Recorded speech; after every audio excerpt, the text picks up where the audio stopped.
Park City versus Deer Valley and the secret ski resort that nobody's talking about. What's up? My name is Nicole Bowdle, and in today's video, we are breaking down Deer Valley Mountain Resort versus Park City Mountain Resort, plus a bonus resort that nobody's talking about.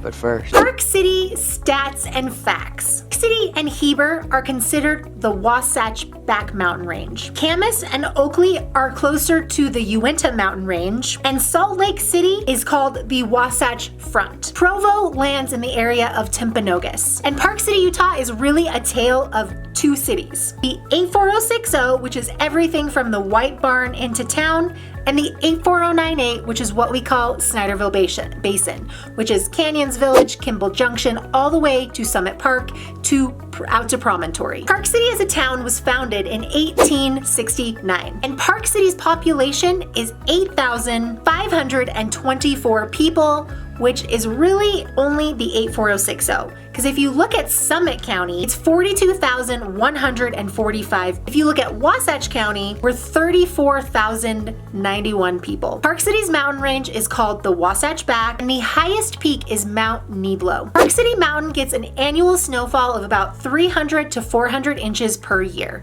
And the last 2 years, we have gotten skunked. The number of trails at Park City Mountain Resort is 348. The number of chairlifts at Park City Mountain Resort is 41 chairs. It has a base elevation of 6,800 feet and a peak elevation of 10,026 feet. It is owned by Vail Resorts, which purchased Canyons Resort back in 2014, owned Canyons for a year, and then made their move to the Park City Mountain Village side. Park City Mountain Resort used to be owned by Powder Corp, and they forgot to renew their lease. And Vail Resorts moved in quickly and quickly overtook Powder Corp and gained access to Park City Mountain Resort.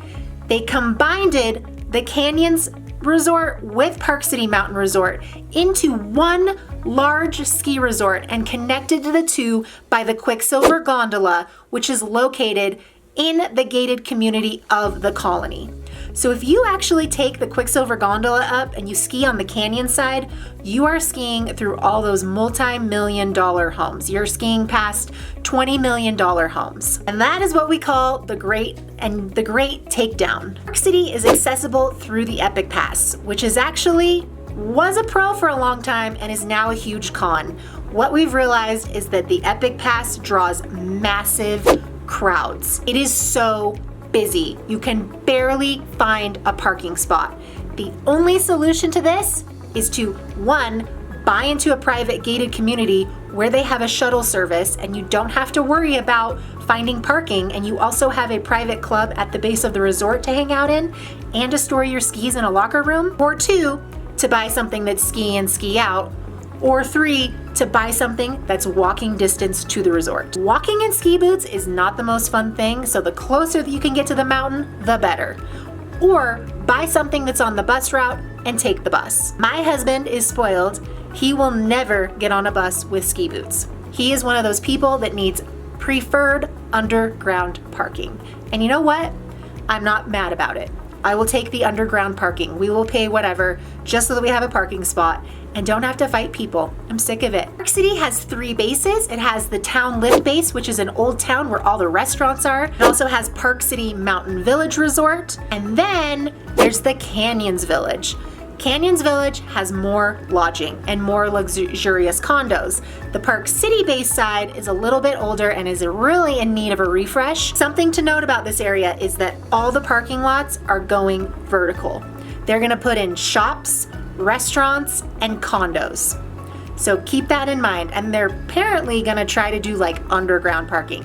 I don't know how it's gonna work, but just so that you know, the bases are going up. So who is this resort right for? Well, it's really a family resort. You have a variety of terrain for all levels. The Park City Mountain Village side has a lot better terrain for beginners through intermediate skiers. If you're an intermediate skier, you're gonna love King Kong because it's just tons of blue runs over there.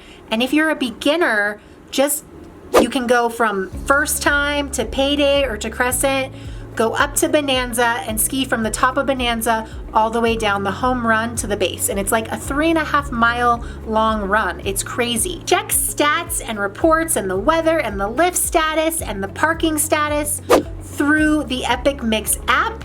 You can also follow PC Ski on Instagram and Twitter, and they're very good about updating new terrain, the status of the parking, and lift and wait times. It's a great way to navigate your way around Park City, and you've got a trail map basically on your phone. Now let's talk about Deer Valley Resort. Where is Deer Valley in proximity to Park City? Well, it's really not that far. It's literally a 5-minute drive. Deer Valley also gets about 300 to 400 inches of snowfall. Something to note about Deer Valley is it is skiers only. Park City Mountain, you can have snowboarders and skiers, but Deer Valley, it is skiers only, and the only other resort that does that in Utah is Alta.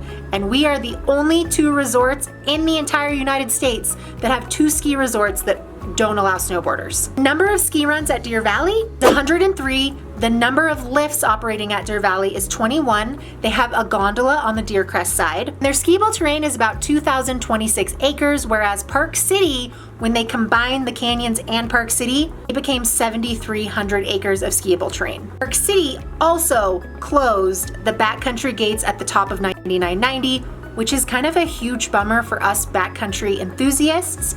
Apparently the Peak 5 gate is still open, but it's definitely more of a commitment and a longer hike. But it kind of weeds out the people who are just renting skis, and we're having a lot of fatalities because people were taking up the 99 lift, going out the gate, despite the fact that it says you can die, you're leaving the resort, this is avalanche terrain, are you beeping? People still did it, and you're in avalanche terrain. You've left the bounds of the resort, and we had a bunch of fatalities last year because of our unstable snow conditions. Deer Valley doesn't have backcountry access. If you want to ski backcountry at Deer Valley, you're really going up to Guardsman's Pass and accessing Guardsman's Pass through, either skinning or snowmobiling. The base elevation of Deer Valley is 6,570 feet, and the peak elevation at Deer Valley is 9,570 feet. Deer Valley opened its doors in 1981. The owner of Deer Valley is Alterra Mountain. You can access Deer Valley by buying a Deer Valley Pass, or you could buy an IKON Pass. The IKON Pass is not unlimited skiing here. I believe you only get 5 to 7 days, depending on if you have the IKON local pass or the full IKON Pass. This mountain is perfect for anybody who wants to ski ultimate luxury and have the ultimate luxury ski vacation. The hotels are 5-star, the dining is 5-star, the service is 5-star. It's top notch, and year after year it always wins #1 in Ski Magazine for best luxurious ski destinations.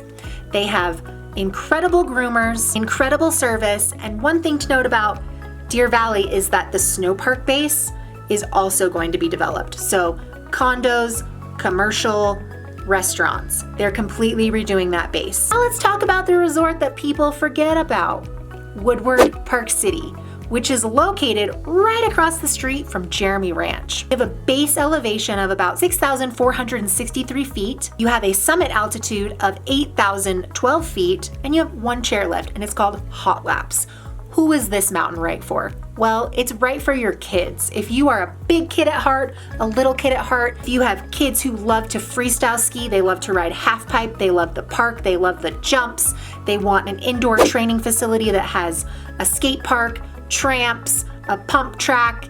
This is the ultimate action sports facility for people who are training to become professional action sport athletes. Now I have to tell you a little secret. I'm a big kid at heart. I love Woodward Park City. I love to go jump on the tramps, the foam pit, and hit up their park every now and then. Now let's talk about the secret resort that nobody's talking about, the Mayflower Resort, which is located in Wasatch County, which is right on the highway of SR 32, which is as you go down to Heber. It's literally Deer Valley's neighbor.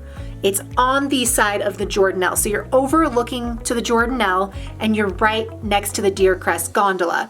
It is 0 stoplights from Salt Lake City International Airport. You get off at the Mayflower exit, which is basically the exit you would get off to go to the Jordanelle Reservoir to go boating. It's going to have 18 chairlifts. I don't know the number of trails, that's still unknown, but they've said it's going to have a variety of terrain such as chutes, trees, glades, groomers, and the skiable acres is going to be 43,000 feet. It is a development by Xtel. If you're familiar with Xtel, they're an incredible developer out of New York, and you're going to get about 3,000 vert here. They said this mountain's going to be really geared toward intermediate and advanced riders. It's going to be a very luxurious resort. It's going to be like the brand new shiny sparkly penny in Utah for ski resorts, because they're going to have high-tech, modern snowmaking, chairlifts, gondola, brand new hotels, brand new restaurants, brand new conference center, brand new event center, brand new village center.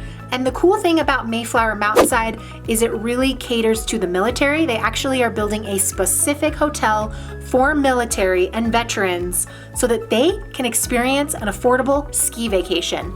I think that is so cool. It's going to have military discounts and perks if you're a veteran. And it's gonna be a luxury ski resort. Top of the line, high tech, the best of the best. A unique fact about this resort, about this ski resort that's being built, is that it took 18 land transactions to acquire 7 different pieces of land to make this whole ski resort happen. They're going to have a big conference hotel that's going to have 387 hotel rooms. It's going to have 55 private residences. The only con about this area is I'm kind of concerned that it's really a south-facing area, and I'm not really sure that you'll get a lot of Mother Nature's help as far as natural snow. Like, they might have to really push out a lot of man-made snow, because I don't think they'll get a ton of snow on this side of the mountain. I don't know yet. Time will tell. When you come to Park City, this is what you can expect the weather to be like. In the winter, we have an average temperature, about 35 degrees for a high and a low of 14, which has not been the case January and February. It's 1 degree out right now in Park City. Our spring temperatures are like a high of 54 and a low of 14. And our summers, about a high of 79 and a low of 46. A high of 58 and a low of 30. If you want to check out more of what Utah has to offer ski resort wise, then you may want to check out the Cottonwood Canyons. Utah has over 10 ski resorts. We've got 2 that are south, Bryan Head and Eagle Mountain. We have 3 that are really far north, Beaver, which is in Logan. You've got Snow Basin and Powder Mountain in the Ogden-Huntsville area. And then you've got Big Cottonwood Canyon, which is home to Brighton and Solitude. And then you've got Little Cottonwood Canyon, which is home to Snowbird and Alta. Now, the grass is not always greener on each side. Big Cottonwood and Little Cottonwood are really hard to get up and down. And there is a car that literally is flipped over every single day of the week coming down Big Cottonwood Canyon, even when there's not a snowstorm. So be really careful when you're driving up there and leave extra early. Last year, my husband and I, we had IKON passes, and we had to leave our house on the weekend at 6 a.m. powder day to get to Solitude at 7, sit in our cars for 2 hours and wait for the resort to open. And that was kind of the same thing on the Little Cottonwood side. We have a lot of traffic, a lot of cars, and they have a whole separate issue of how they're trying to deal with that. Like, they want to put a gondola in, or they want to start tolling the roads, or they want to put in more parking. I'm not really sure how they're going to solve it, but Utah is getting packed to the brim, and we are busting at the seams, and traffic is just as bad in Park City. If you live out in the Synderville Basin area, there was one time this year where they said it took 45 minutes to get from Squatters to Cole Sport in town just to ski at Park City, and it was 8 o'clock in the morning. I'm really glad I didn't ski that day. So just know we're getting busier, and if you want to have a great experience skiing, you're going to have to wake up a little bit earlier. If you don't have ski and ski out access, if you don't live in a private club, and if you don't live 5 minutes from the resort or on the bus route where you can walk. And they really want people to start parking at the high school and busing, and people just don't want to do that, right? You're getting ready in your car. Like, I get it. We've got some serious issues with our roads that we need to fix in order to fix our ski traffic problem. Like, Nicole, I hate Vail. I hate IKON. Those passes suck. I am right there with you, dude. If you want an exclusive private getaway experience, then you must check out Park City Powder Cats. They are really the only cat skiing operation in Utah now, and I made a video on it, and you can find out more about it by watching it over here. Thanks for tuning in. My name is Nicole Baudo, local real estate agent in Park City, Utah. As always, serving your needs for all things real estate in Park City. If you have a question or are looking to buy or purchase or sell in Park City or the surrounding areas, my information is always dropped down in the description link below.